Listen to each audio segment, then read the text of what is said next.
Hello friends, তোমরা সব কেমন আছো? আশা করি ভালো আছো। পম্পা কিচেনে তোমাদের সবাইকে ওয়েলকাম জানাই। আজ দেখো তোমাদের সাথে আবার একটা নতুন রেসিপি শেয়ার করতে চলে এসেছি বন্ধুরা। তো দেখো, মাছের ডিম নিয়ে নিয়েছি 200 গ্রাম মতো, দেশি মাছের ডিম। তো মাছের ডিমের ওপর 1 চামচ লবণ দিয়ে দিলাম,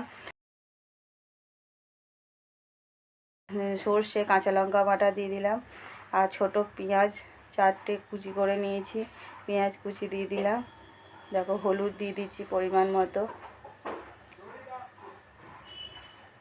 তো বন্ধুরা দেখো, এই দেশি মাছের ডিমের তন্দুরি বানাবো, তো তাই তোমাদের সাথে শেয়ার করতে চলে এসেছি বন্ধুরা। তো দেখো, গোলমরিচ গুঁড়ো দিয়ে দিলাম একটু ঝালের জন্য। তো দিয়ে ভালোভাবে মাছের ডিমগুলোকে ভালোভাবে চটকে ভালো করে মেখে নেব। তো বন্ধুরা দেখো, মেখে নিচ্ছি। দেখো মাখা হয়ে গেছে।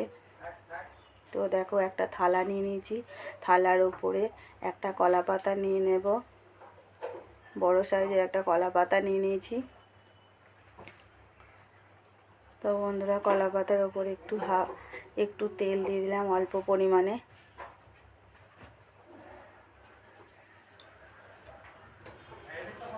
তো বন্ধুরা দেখো, চামচে করে দিয়ে দিচ্ছি, 1 চামচ মতো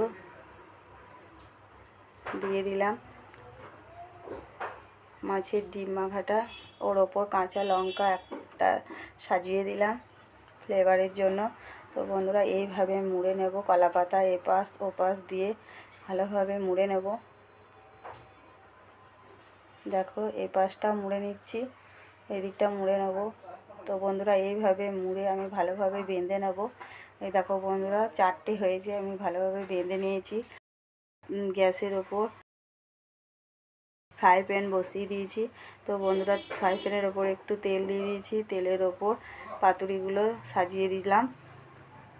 তো বন্ধুরা দেখো, সাজিয়ে দিলাম।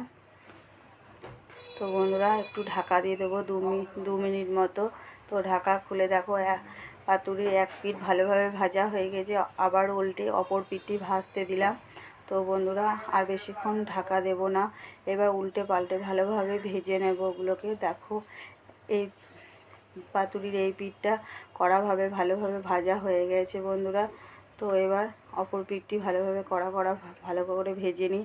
দেখো বন্ধুরা, পাতুরিগুলো যেভাবে আমি পাতলা পাতলা হয়েছিল, এখন দেখো মোটা হয়েছে, ফুলে কত সুন্দর মোটা মোটা লাগছে। তো বন্ধুরা, আমার এই রেসিপিটি যদি তোমাদের ভালো লেগে থাকে, অবশ্যই লাইক শেয়ার কমেন্ট অবশ্যই করবে, আর সাবস্ক্রাইব করতে ভুলো না বন্ধুরা। আমার পুরনো বন্ধুদেরকে অসংখ্য ধন্যবাদ জানাই আমার পাশে থাকার জন্য, আর নতুন বন্ধুদেরকে অনুরোধ রইল আমাকে সাপোর্ট করার জন্য।